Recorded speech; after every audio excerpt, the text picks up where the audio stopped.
really responsive car. You can put it through mud, snow.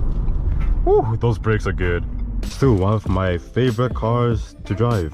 Alright, ladies and gentlemen, today we got a 2022 Ford Expedition XLT. This baby comes with a V6 pushing 360 horsepower with a 10-speed automatic transmission lashed onto it as well. This is a big boy 7-seater as well too, with tons of room in the back for all your family when you guys decide to go to the beach or something like that as well too though. Again, this is a big boy car, and honestly I can see celebrities driving this kind of thing though. Like, this really is not bad. Tons of room for a big 7-seater as well too. The back seat also does get its own fan system as well too. And honestly, USB ports everywhere, folding seats. Not heated or ventilated though, unfortunately, but hey, this is the XLT model as well too. And overall, from a driving perspective, this kind of feels like a truck without the bed in the back, to be honest though. Now going over the front, we got a huge screen over here with Apple CarPlay and Android Auto. Heated and ventilated seats as well too, heated steering wheel. This is our shifter knob right here. This is what she looks like. Drive mode selector, which is right over here as well. And just quickly scrolling through it, we are now in sport mode per usual. Now we're now in sport mode.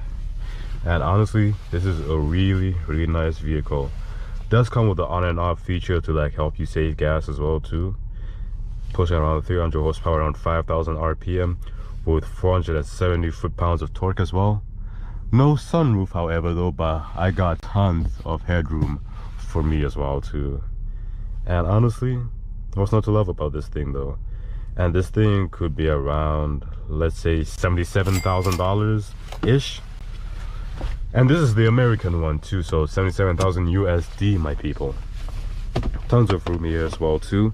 Like, I don't know why I'll need a lot of space like this, but I still appreciate it though nonetheless. Back here you get your wireless iPhone charger as well too, and your USB connection as well. And coming down to our display screen over here, just going through it, we can see what this vehicle is all about.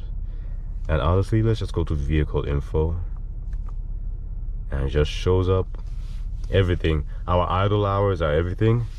And of course this thing is all-wheel drive, so we don't really have to worry about getting stuck anywhere, because again, it is a big boy car.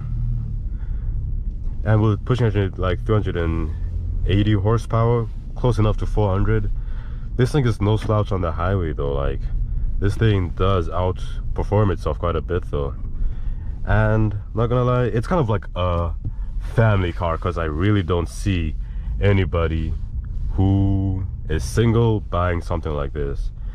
But again, this thing does 0 to 60 in 5.7 seconds, and for a 7-seater that is low-key pretty impressive though. And of course we're gonna go on a little drive, see what this thing's like. Braking. And the brakes are pretty good on this thing too. For a car that is this heavy and can tow a lot of stuff, it's agile on its legs, or on its wheels in this case, and pretty darn nimble as well, with a lot of features. Again, heated seats. It also comes with a backup camera as well too, and some of the features on this is that it has driver's assist as well too, as well as towing, so that you can check how well the signals of your tow truck are doing, for example. And over here, just the infotainment, this is what it looks like.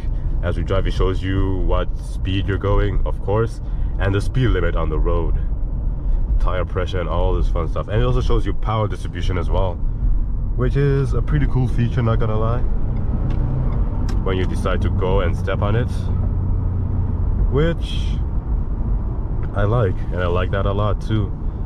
And of course with the 10-speed transmission, which is another really cool thing, is that it shows you the transmission down there as well too.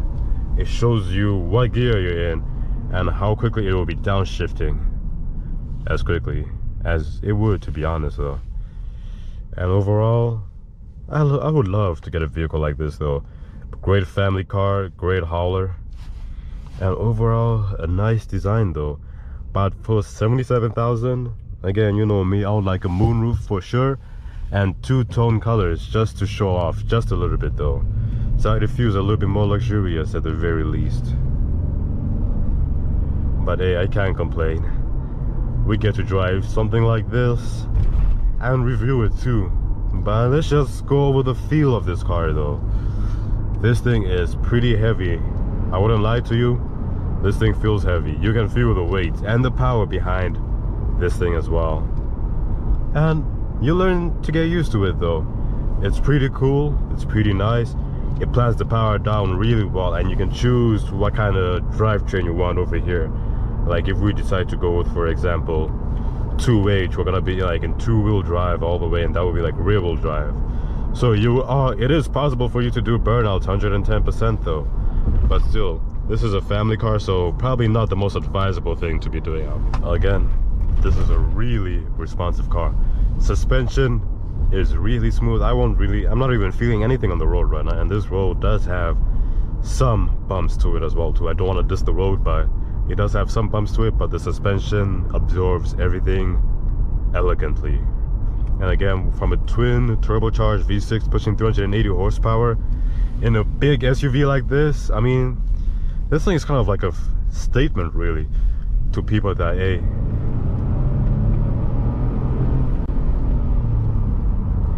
I got the money, I got the car, and I got a big family too though. So this is a really nice car.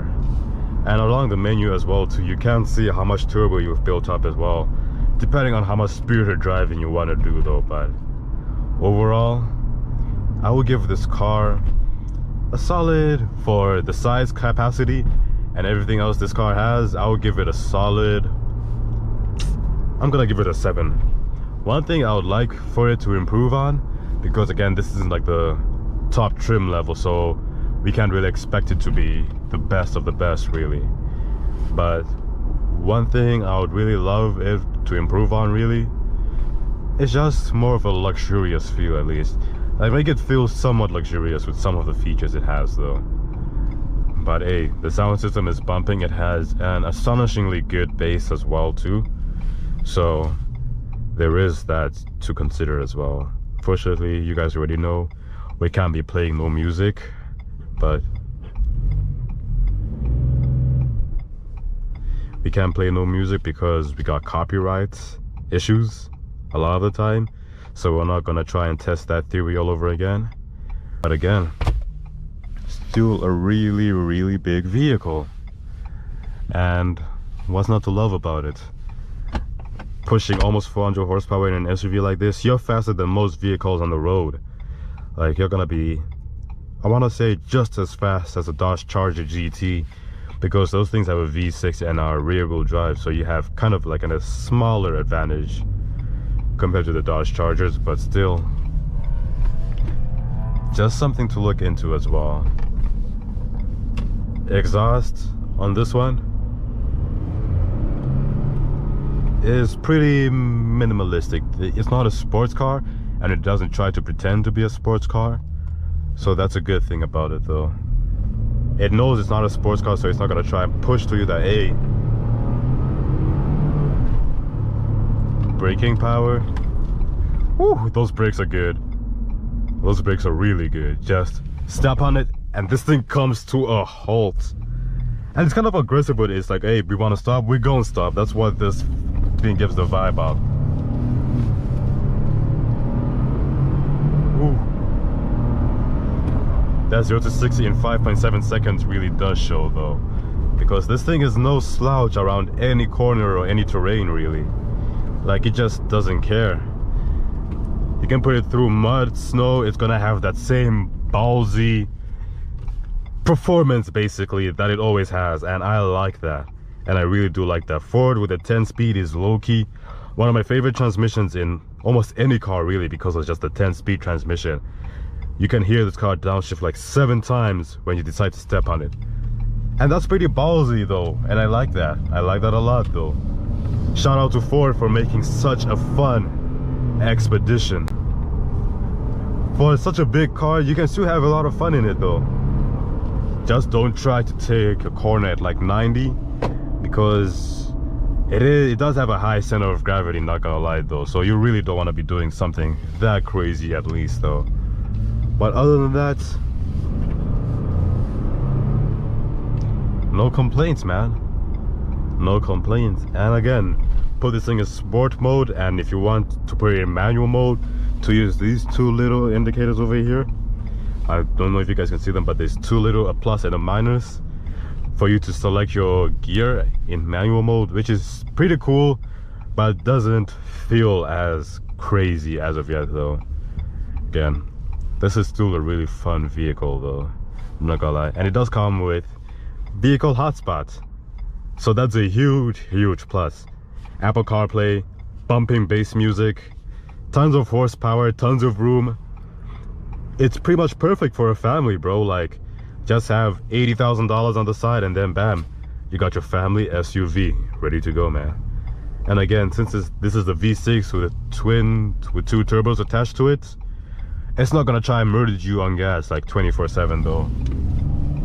It doesn't have the great rumble of a V8, but it does compete with them at least though, in terms of speed and mobility as well, and space for people, not for stuff, but for people. But overall, this car gets a solid, like I said, a good 7 out of 10. All right, we're gonna do like one more last walk around, and then we're gonna wrap it up, people. Peace. Just a quick little cabin view as we quickly do our last walk around in this monster though. Still one of my favorite cars to drive, besides the Durango though, because I feel like the Durango does have some fun to it at least though.